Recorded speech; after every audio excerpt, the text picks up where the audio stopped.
Hello and welcome into another episode of Locked On Wolves. Today on the show, we're going to talk about the NBA trade deadline that came and went on Thursday. Of course, the Timberwolves made no moves.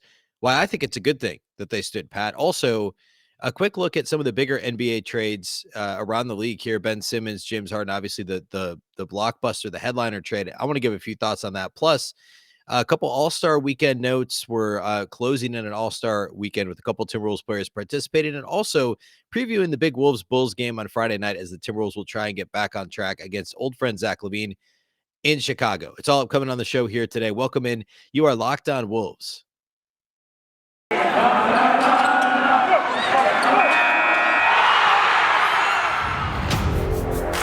You are Locked On Timberwolves, your daily Minnesota Timberwolves podcast. Part of the Locked On Podcast Network. Your team every day.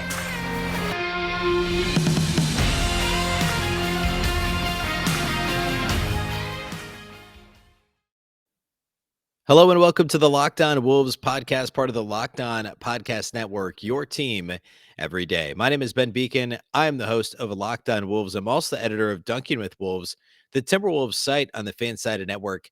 Happy Friday, everybody. Happy weekend and happy Timberwolves game day. The Timberwolves are in Chicago to take on the Bulls this evening. I want to preview that game. We'll close the show with that, but plenty to get to first, including a big NBA trade deadline on Thursday. Even if the Timberwolves were not part of any trades, I want to talk a little bit about the trade deadline, what happened through the lens of a Timberwolves fan, and then also just some of the quick hitters around the league. My thoughts on some of the more the more talked about trades, the headliners, and then briefly some talk about All-Star Weekend, which we're coming in on that very soon here as well. A couple Timberwolves players, of course, participating in the festivities throughout that weekend. So plenty to talk about on the show here today.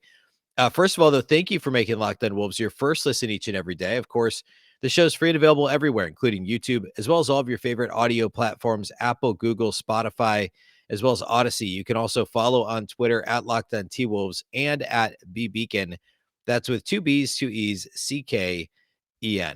All right. So let's start by talking trade deadline. So spent a lot of time, obviously, talking about the deadline over the past couple of weeks here on the show. Obviously, Timberwolves did nothing. There weren't even really any new Timberwolves rumors or old revived Timberwolves rumors at all on Thursday. There were basically no trade deadline day rumors that involved the Timberwolves. The most Wolves rumors we saw about a week ago at the Marcus Smart stuff, a little bit of Thaddeus Young.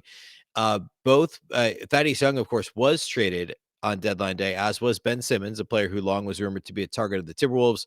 We did not see Marcus Smart get moved, which was not a major surprise. So, some activity was predictable. I was surprised actually that the Simmons deal got done. First, so let's talk about the Wolves first. Um, I, I said this on the show a couple times this week. I think it was the Tuesday show. I spent a lot of time talking about the deadline. I thought the Timberwolves would stand pat, and I'm glad that they did.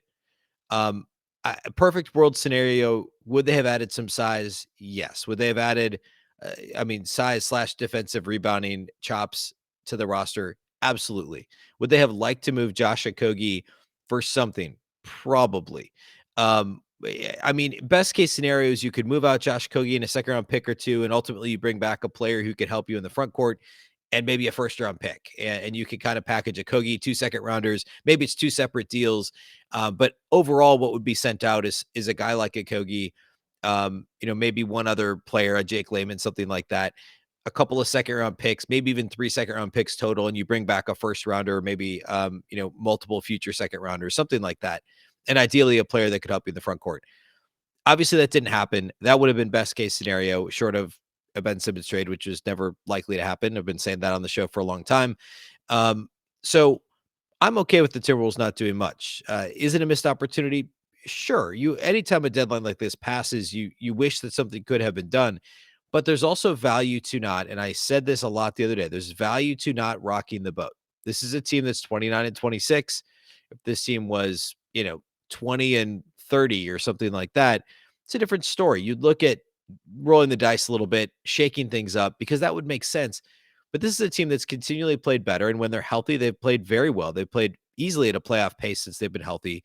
They've got a pretty substantial gap between wins and losses since the first of the year. They've been one of the league's best teams of late. And I just don't know that making kind of tweaks here and there to that could disrupt chemistry and isn't a slam dunk move makes a lot of sense. Like one of the rumored deals was Torian Prince at a second round pick for Thaddeus Young. In a vacuum, is Thaddeus Young a better player? Maybe. But that's a pretty low ceiling, low floor type move. Well, I guess maybe not low floor. It's maybe more of a just in general, low ceiling, kind of an even floor move. But there's also you could disrupting the chemistry matters too. So if you're getting incrementally better, plus giving up an asset like a second round pick and trading a player who is beloved in the locker room, are you treading water? And what is the actual impact that has on the team's psyche and morale in the locker room and all that stuff? That's really hard to measure. It's certainly impossible for fans and analysts to measure who aren't in the locker room, who aren't on the team, who aren't in the front office or on the coaching staff. And I don't know how you necessarily quantify that if you are Sachin Gupta or anybody else in the Timberwolves front office. But ultimately, the risk reward was not there. I mean, what's the upside to bringing in Thaddeus Young? Could he make the team better? Yeah. Would he make them a lot better? No. Is it worth shaking up what you have and giving up an asset? No. And that was a rumor from last week from I think it was Jake Fisher at Bleacher Report that had that rumor. So it's not like that was close to happening or anything. By the way, the Spurs did well for themselves anyway. They basically got a first round pick for Thaddeus Young. So I mean, the Wolves would not have been able to do that. I don't think swapping Thaddeus Young's expiring for another expiring in a second rounder, it's not anywhere near as good as what the Spurs ended up getting. I also don't think the Wolves ultimately would have made that deal either with how well Torian Prince has played recently and how much his teammates seem to enjoy his presence. So all that to say, not a disappointing trade deadline. It's exactly what I expected to happen. Could the Wolves be active in the buyout market now that guys can start signing and will be eligible to play in the playoffs and more guy, the Goran Dragic's of the world are going to get released and have the ability to go sign somewhere, among others. I think eventually the Timberwolves will add someone, but they're so close to the luxury tax and they've only got the one open roster spot. I don't think they'll be in a rush to add somebody like a Goran Dragic, for instance, doesn't make sense unless, knock on wood, hopefully this doesn't happen, somebody gets injured.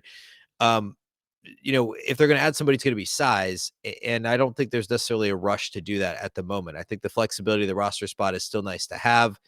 And, some of these guys that are going to sign contracts with playoff contenders want to see which teams are really in contention here down the stretch of the season and aren't necessarily in a rush to sign either. So could they be players in the buyout market? Yeah, probably eventually. I don't think it's going to be anything major. And I don't think it'll be, any necessarily big names or anything like that. It's obviously tough to predict that, but the luxury tax thing is certainly prohibitive on some level. Um, a couple of quick thoughts on other league-wide trade activity. The James Harden trade. I mean, well, actually, let's do this. Let's get back to that here in a second. I've got a few thoughts on that and why I'm glad that the Timberwolves ended up sitting out the Ben Simmons sweepstakes, I guess. The whole thing's really weird. So I want to get to that next, and then I want to touch on All-Star Weekend before we get to a preview of Wolves Bulls on Friday night. So we're gonna do all that here in just a second. First, though, let's talk about our friends over at Bet Online. BetOnline has you covered throughout the season with more props, odds, and lines than ever before. Football has completed its march through the playoffs, and we're at the big game, which is coming up here this Sunday. BetOnline.net remains the best spot for all your sports scores, podcasts, and news this season. And it's not just football. BetOnline has up-to-the-minute info on pro and college hoops, NHL, boxing, UFC, plus live real-time updates of current games. Don't wait to take advantage of all the new amazing offers available for 2022. BetOnline, where the game starts.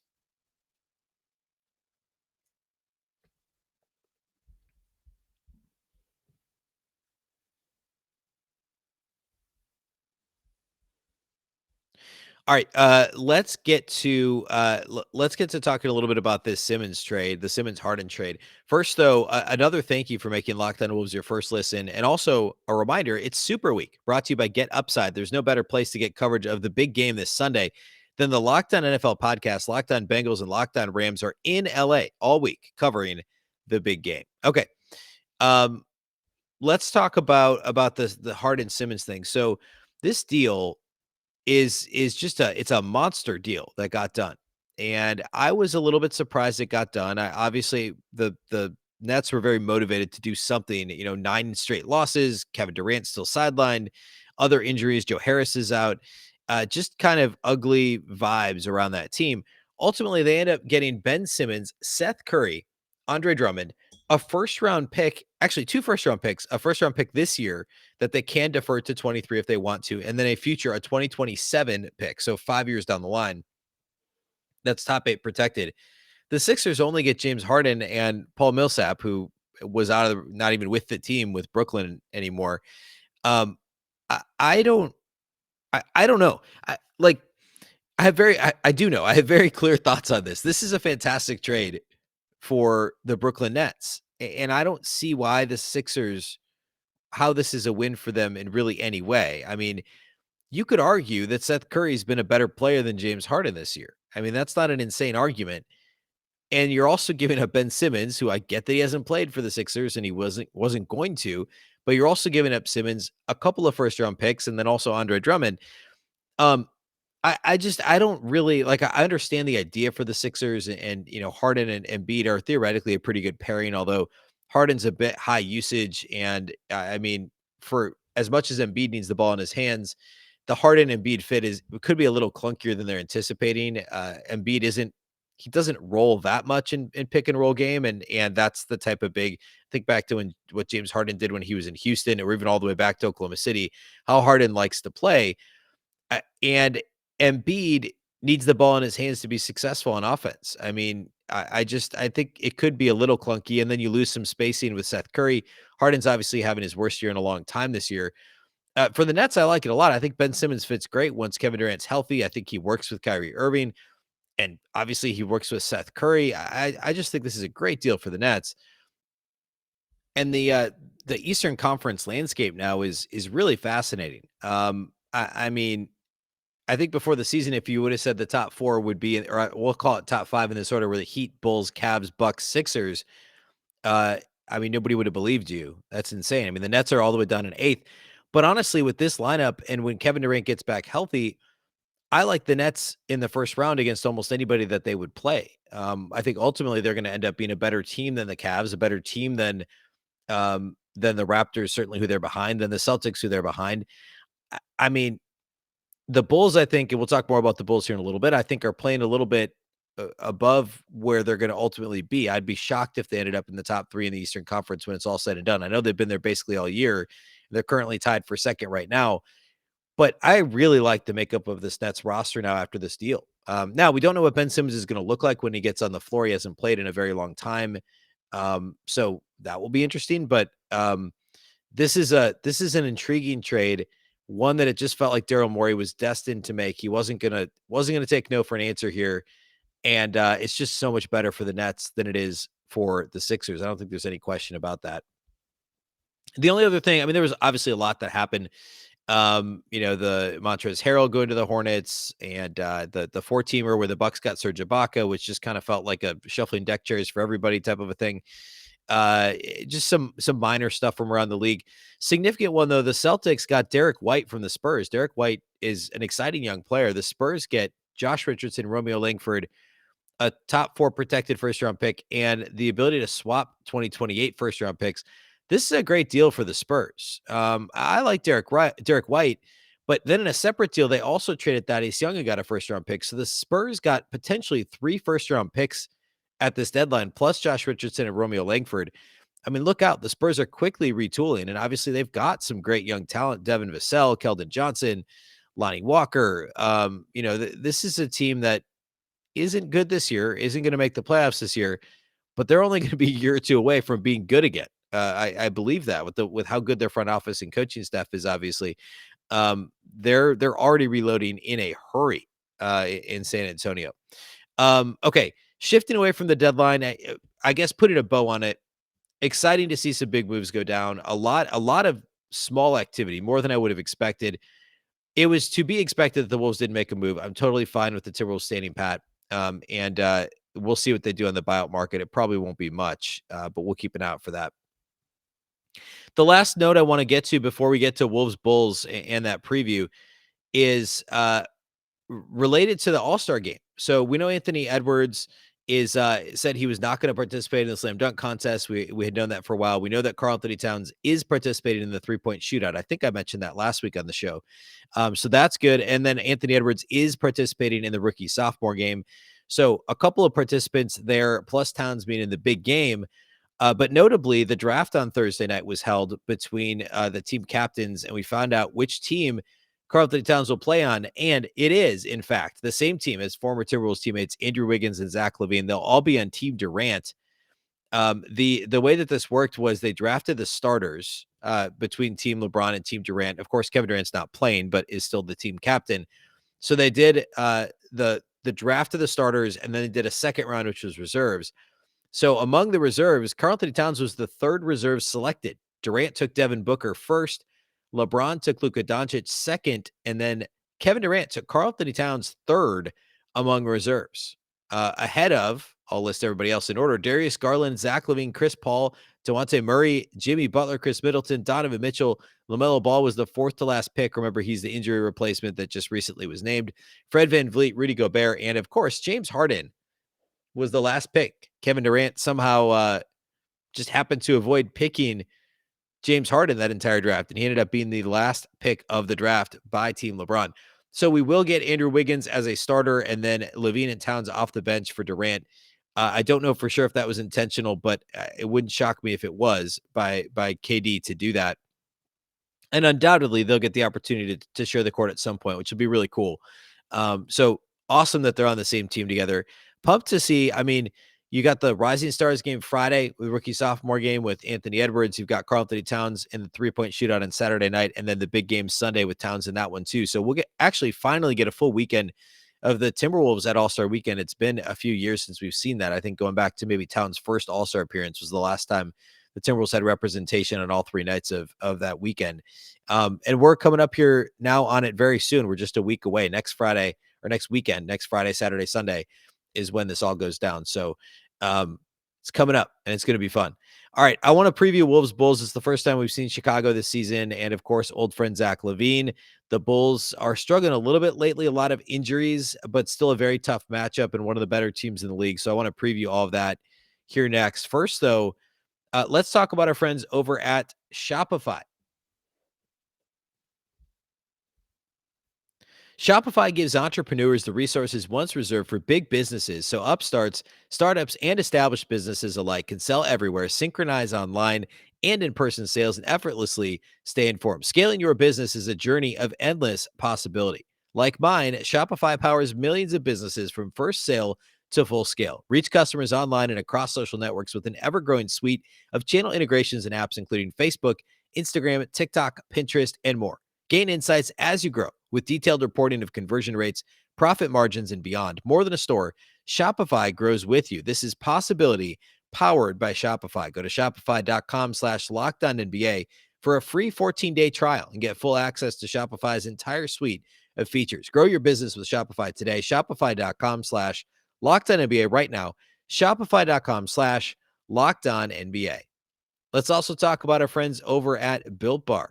This is the time of year that I've pretty much given up on all my New Year's resolutions, but not this year.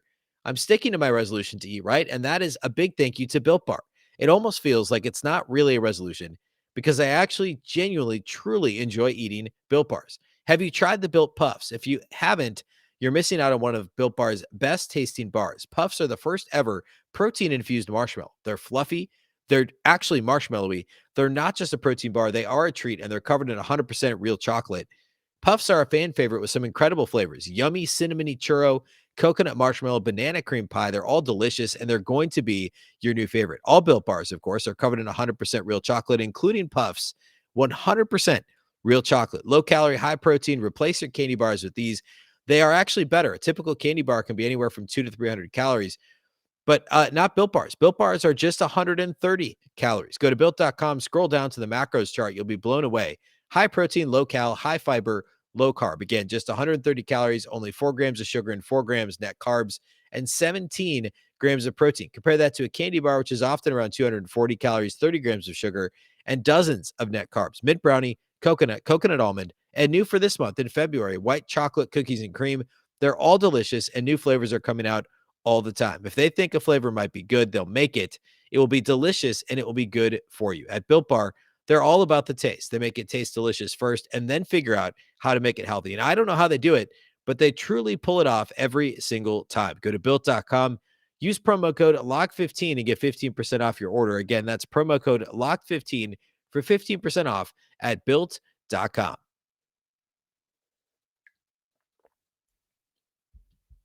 All right, let's preview this Wolves Bulls game on Friday night in Chicago as the Timberwolves continue their road trip. The Bulls, setting the stage a little bit here, are tied for the second spot in the Eastern Conference. They're a game and a half back of the Miami Heat. The Timberwolves, of course, are seventh in the West. They're a game and a half out of the sixth spot, and the Nuggets, they're three, though, now ahead of the Clippers in the eighth spot. So comfortably in the seven spot in the Western Conference as the Clippers, Lakers, Pelicans, especially Clippers and Lakers, have struggled mightily here of late and have been dropping back as the Wolves just completed their 5-game winning streak. Now, that said, the other thing to note about the Bulls is they've struggled a little bit of late, and a lot of that is due to injuries. They've actually lost three of their last 5 games. They beat the Hornets last time out by 12, but they've recently lost to the Suns, Sixers, and Raptors. And some of the teams they've beaten, save for, I guess, the Hornets. I mean, they've beaten the Pacers, the Magic, the Blazers. Not exactly the league's best. Recently, they beat the Thunder. So the Bulls have kind of been trying to work around some of these injuries that they've had to deal with of late. Of course, that includes a couple guys that have been out for a while. Patrick Williams being one of them, with the wrist injury. Derek Jones Jr. is a rotation piece, of course, a former Timberwolves target in free agency. Alex Caruso has been out for a few weeks. And Lonzo Ball, of course, has been out now for a similar amount of time. So, I mean, Ball, Caruso, Patrick Williams are all very significant pieces to this team.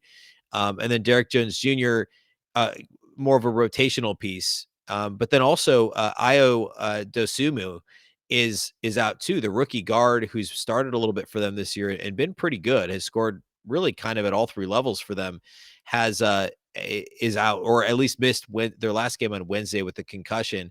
And he's questionable right now for Friday night's game. So this is a battered Bulls team. As for the Wolves, I mean, they've got like 5 guys on the list as questionable. It's everybody that was questionable the other night. Patrick Beverley didn't play on Wednesday in Sacramento, but he's questionable again. And then everybody else that was on that list, including Anthony Edwards, who did play Wednesday, but was a new addition to the injury report then.